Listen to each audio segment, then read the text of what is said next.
Hello, and welcome to the Chapter 7.4 lecture on Laplace transforms, operational properties, Part 2. So far we have our derivative properties and our translation properties. In particular, we know how to deal with finding the Laplace and inverse transform of a function multiplied by e to the at, and the Laplace transform of a derivative. But what if we want to find the inverse transform of a derivative, or the inverse transform of a product? And these two questions will be what our last two operational properties will be about. So here's our big theorem on the inverse transform of a derivative. Note that the Laplace transform of t to the n times f of t is -1 to the n times the nth derivative of big F of s, which is, as we know, the Laplace transform of little f of t. And the proof of this is that the derivative of big F of s, that's dds of e to the negative st times f of t dt by definition, and we can pull that derivative inside because we're taking the derivative with respect to s, not with respect to t. And because we're taking it with respect to s, then that means that the negative t part is a constant in that derivative. So we pull down the negative t. And you can see that what we wind up with is negative Laplace transform of t times f of t. And one can do this repeatedly, and each time that negative sign alternates, because then we have a minus minus is a plus, minus minus minus will be a minus, and we wind up with -1 to the n times dn dsn of big F of s. So, for example, let's find the Laplace transform of t times sine of t. Well, we know that this will be -1 to the power of 1. Here we're taking the first derivative. We can think of it that as t to the power of 1 times dds of f of s, where f of s is the Laplace transform of sine of t. And we know that the Laplace transform of sine of t by this is 1 over s squared plus 1. So therefore the Laplace transform of t sine of t is negative dds of 1 over s squared plus 1. And negative derivative of that is 2s over s squared plus 1 squared. Remember that when we find the derivative of something like 1 over s squared plus 1, we can think of that as s squared plus 1 to the power of -1. And then it's a matter of applying the power rule. We pull down that -1, subtract 1 from the exponent, and then multiply by the derivative of the inside by the chain rule. And derivative of s squared plus 1 is 2s. And power of -2, that's 1 over the thing squared. And that negative sign there cancels out with that negative sign there. Hence, we wind up with that. Go ahead and try your hand at finding the Laplace transform of t squared times e to the t using this. Pause the video. Okay, so we have t squared times f of t. The Laplace transform will be -1 squared times d squared ds squared of the Laplace transform of f of t. That is our f of t, which is the Laplace transform of our little f of t, which is 1 over s minus 1 by this. Okay, and we apply the derivative. And remember, we can do that in the same way as we did over here. 1 over s minus 1 would be s minus 1 to the power of -1. So it's just the power rule. So that's the first derivative, and then the second derivative will be 2 over s minus 1 cubed. Note that we could have also done this with our first translation theorem. We're taking t squared and multiplying it by e to the t. So it's the same as the Laplace transform of t squared, shifted to the right by 1. So we could do it either way. We couldn't do that in this case, though. And something I want to emphasize is, what if we wanted to find the inverse transform of something like 2s over s squared plus 1 all squared? Well, then we can do this backwards. So we can recognize that this is the derivative of 1 over s squared plus 1, which is something whose inverse transform we know, and just follow these steps backwards to find the inverse transform of this.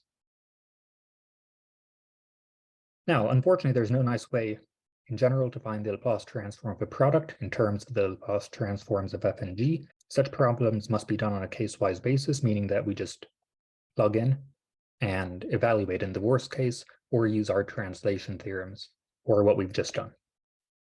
But that's not our main concern, because worst case we can plug in. The more difficult thing is always finding inverse transforms. And fortunately, there is a nice way to find the inverse transform of f times g in terms of the inverse transforms of f and g. It turns out that the inverse transform of f times g is the convolution of f and g, where convolution is an operation we now introduce. The convolution of f and g is denoted with this asterisk. It's f convolute g. And f convolute g is the integral from 0 to t of f of tau times g of t minus tau d tau. This symbol here, that is the Greek letter tau. Note that the convolution is a function of the upper variable bound t. And the convolution theorem says that the Laplace transform of a convolution is the product of the Laplace transforms of f and g. And therefore, the inverse transform of a product is the convolution of the inverse transforms of the two pieces separately. So, for example, let's find the inverse transform of 1 over s squared plus 1 all squared.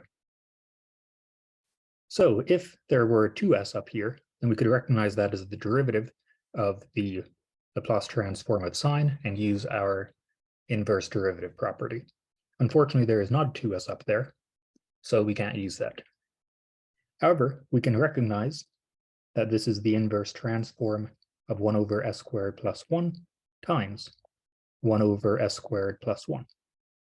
And each of these guys, we know the inverse transform of. The convolution theorem says that this is the inverse transform of s squared plus 1 convolute the inverse transform of 1 over s squared plus 1. So what we wind up with, therefore, is sine of t convolute itself. And that is the integral from 0 to t of sine of tau times sine of t minus tau, d tau. So in this integral, we're integrating d tau, so t is a constant. This is a Calc 2 integral. It's just not a pretty one. We'll have to use the Engel's difference formula here, and then we can proceed. So I want to emphasize we certainly do know how to do this if we had to do it by hand. Again, Engel difference formula on this, and then it becomes a Calc 2 integral with a product of sine and cosine. And we know how to integrate something like sine squared, for example. So we definitely can do this by hand. And the convolution will turn out to be 1/2 sine of t minus t cosine t. So that's the application of the convolution theorem, and it's quite handy in some cases like this. Another application is in Laplace transforms of integrals. So we know how to find the Laplace transform of a derivative via our derivative property. And we can also find Laplace transforms of integrals by regarding them as convolutions in a sneaky way. For example, the integral from 0 to t of f of tau d tau, that's the integral from 0 to t of f of tau times 1 d tau.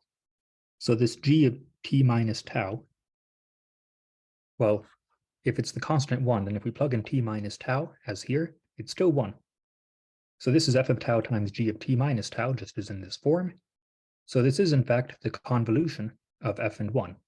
In other words, the convolution of f and 1 is the integral of f. So thus, the Laplace transform of the integral, that is the Laplace transform of f convolute 1, which is the Laplace transform of f times the Laplace transform of 1. And remember that the Laplace transform of 1 is 1 over s. And our other word for the Laplace transform of little f is big F of s. We wind up with big F of s times 1 over s, which is f of s over s. So that's pretty handy. It's a formula for finding the Laplace transform of an integral. So, for example, what's the Laplace transform of the integral from 0 to t of e to the tau d tau? That is the same as the Laplace transform of e to the t convolute 1. Laplace transforms convert convolutions to products, and we have 1 over s minus 1 times 1 over s. So this is 1 over s times s minus 1. And you might be wondering, wait, isn't the integral of e to the tau just itself? Well, remember, this is a definite integral, so this would actually be e to the t minus e to the 0, which is e to the t minus 1. And if we took the Laplace transform of e to the t minus 1, we would have 1 over s minus 1 minus 1 over s. And it is indeed the case that this is 1 over s minus 1 minus 1 over s, if we did it this other way. So if we were to take the Laplace transform of that, we would have that. And if we combine these two fractions, then we'll wind up with that.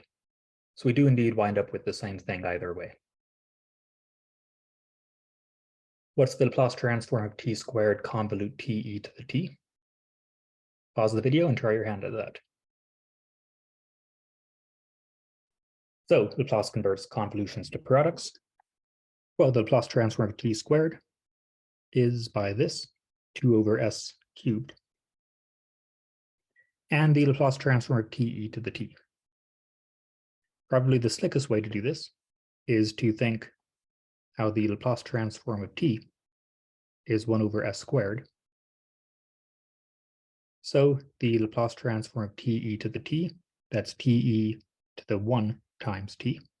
And that looks like our first translation property.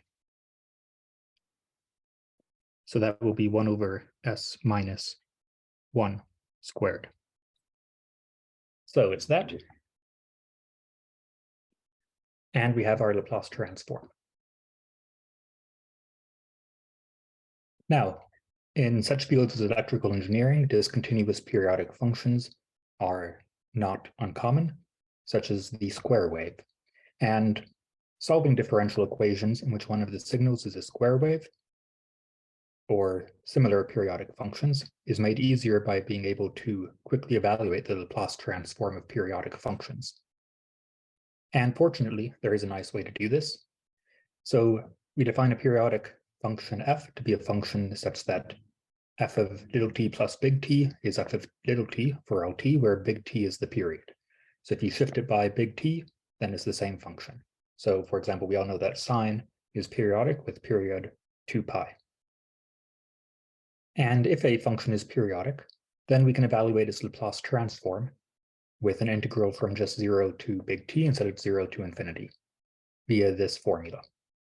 And the proof of this is basically just breaking up the integral from 0 to infinity into an integral from 0 to t plus an integral from t to infinity, and then doing a u substitution on this part to shift it back to be an integral from 0 to infinity, and then solving for it. So, for example, what's the Laplace integral of the square wave? The square wave being this guy, that's 1, 0, 1, 0. Well, between 0 and 2, then we can define it piecewise as it's 1 between 0 and 1, and 0 between 1 and 2, and then it repeats. So we can consider just that function. It's 1 between 0 and 1, 0 between 1 and 2, just looking at this segment, one period of it. And then applying that theorem, the Laplace transform is 1 over 1 minus e to the negative 2s, because the period is 2, plugging into this formula, times the integral from 0 to 2 of e to the negative st times our segment of the function. And that segment of the function, we can break it up into the two corresponding pieces and evaluate them with relative celerity. So that's useful. Now, we'll conclude with this example. And this will illustrate solving a differential equation with a piecewise defined function and incorporate a lot of what we've learned in this section and previous ones. So consider this initial value problem. Y double prime plus 16y is f of t, where f of t is this piecewise function. And with initial values y0, 0, y prime 0 is 1.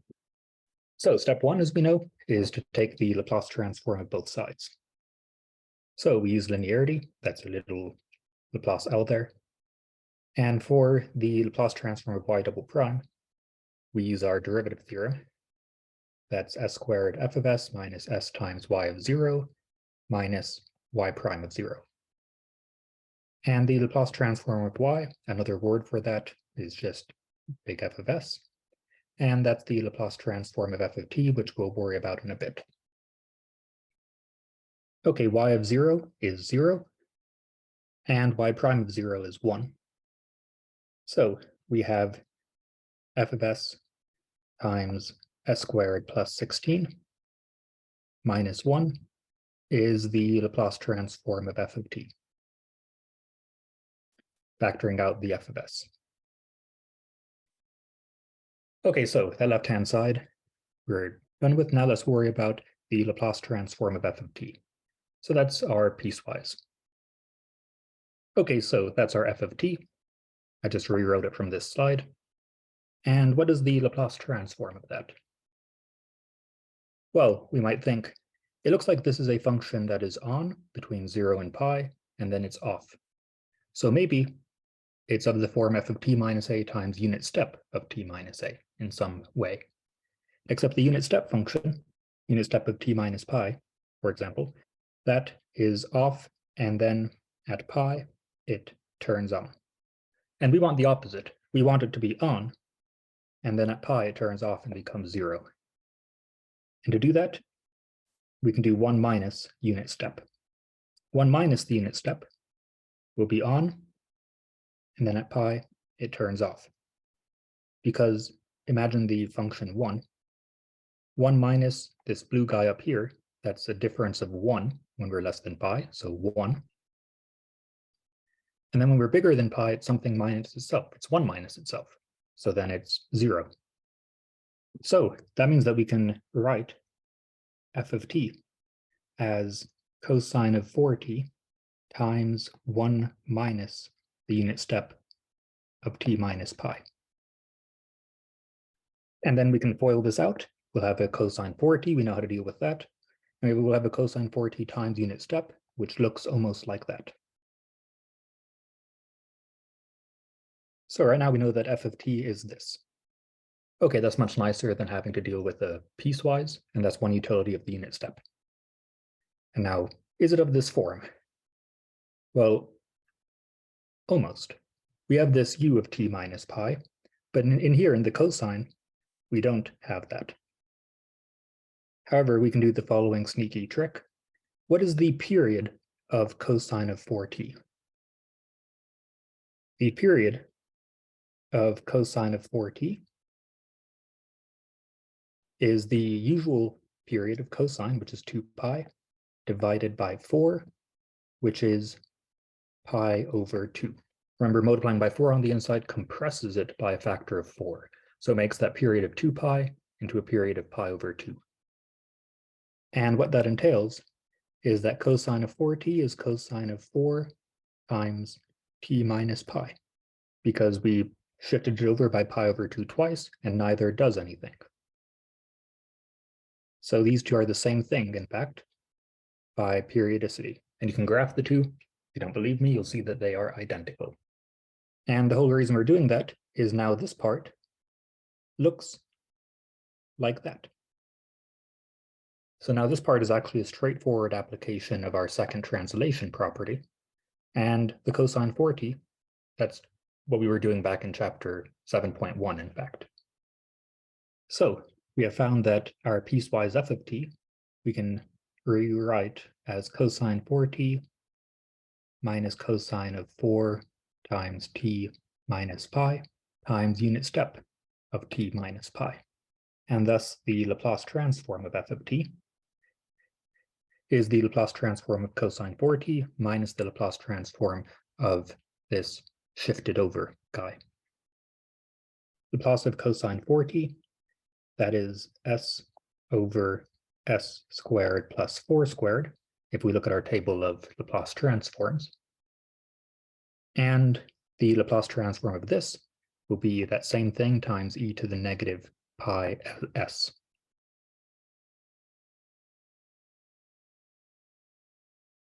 Okay, good news. So we evaluated our right-hand side. So what we have is f of s times s squared plus 16, which is 4 squared, minus 1 is our Laplace transform of the right-hand side. And now we solve for f of s. We'll add 1 to both sides, get it over there, and divide both sides by s squared plus 4 squared. And now we take the inverse transform of both sides and deal with each of these. This first guy is pretty straightforward. It's 7.2 material. It looks like a sine. We just need a 4 up there. So we'll divide by 4 and multiply by 4 at the same time to do nothing. That first guy will be 1/4 sine of 4t. Okay, and the inverse Laplace of this guy, that is trickier, but it looks kind of like a derivative of 4 over s squared plus 4 squared. We take the derivative of this, and by the chain rule, we'll have a 2s up there, remember, times the 4, and then the denominator will become squared from the power rule. So we'll write this as ds of 4 over s squared plus 4 squared, and then there will be some constants here. We'll deal with this guy in a bit. Okay, so the derivative of 4 over s squared plus 4 squared will be negative 8s over s squared plus 4 squared squared. So if we take the derivative of this, we'll wind up with a negative 8 there. And there's a 1 there, so we need to divide by negative 8. So let's divide by that 8. And I'm going to put the minus sign on the inside, because now this looks like that.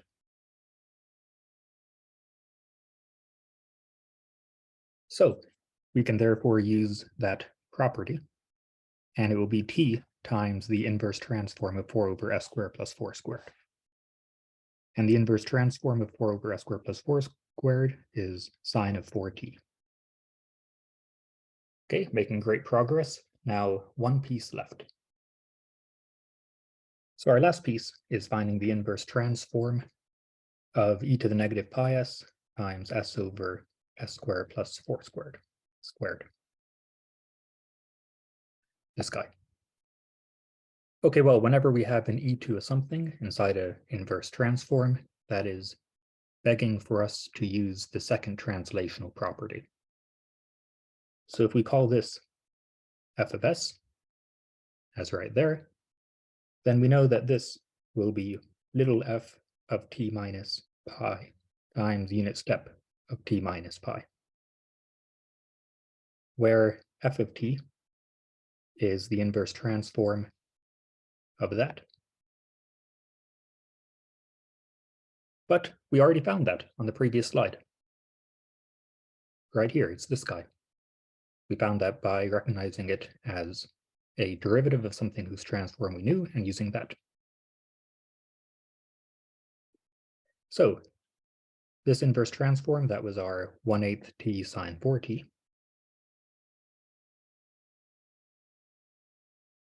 So this is 1/8 times t minus pi times sine of 4 times t minus pi, replacing our t with t minus pi in this, and then times unit step of t minus pi.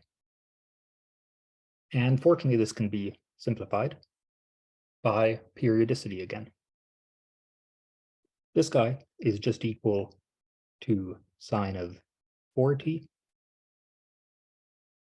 because it has period 2 pi over 4, which is pi over 2. So shifting it to the right by pi shifts it over 2 periods. It's the same thing. Okay, so we found our fourth and final ingredient. And we have now solved the differential equation. And fortunately, some things cancel out. It does become not too bad. See this 1/8 t sine 4t. We have a minus 1/8 t sine 4t there when the unit step function is on. So let's write this out and I'll show you what I mean. So we have found that y is this guy, which is this piece, minus our inverse transform of that, which is that. And if we wanted to, we could write this as a piecewise function by looking at the value when t is less than pi and when t is above pi. So when t is less than pi, then that means that this is 0. So that means that it becomes just 1/4 sine of 4t plus 1/8 t sine 4t. That's for t less than pi. And when t is greater than pi, then that means that that unit step function is 1. So writing that out, let's see what happens. We have that. What I did there was FOIL that out. And remember that this guy was 1, so we can just ignore it. So foiling that out, we have minus 1/8 t sine 4t plus, because of the minus, 1/8 pi sine 4t. And see how that and that are identical, they cancel out. So therefore, when t is greater than or equal to pi, we have that this is 1/4 sine 4t plus 1/8 pi sine 4t. And I guess we could simplify this last guy even more by factoring out the sine 4t. For that matter, we could do it for this guy, but it's fine. And that's our solution to the differential equation. Now, let's see what this looks like when we graph it and make sure it makes sense. Okay, so here is our solution. This is just how we enter piecewise functions into Desmos. So when t, well, we have to call it x here, is less than pi, it was that, and when t is greater than pi, it's that. So look at that. So that's how it behaves. And you can see that it is differentiable at this point, in fact. See that? At that transition point. And that makes sense, corresponding to when that right-hand side went from being on to then being off. And then the behavior is affected past that. So that was a great example, illustrating and incorporating so much of what we've learned, and also showing what solutions to differential equations with piecewise defined aspects end up looking like. I will see you next time for chapter 7.5. Have a great one.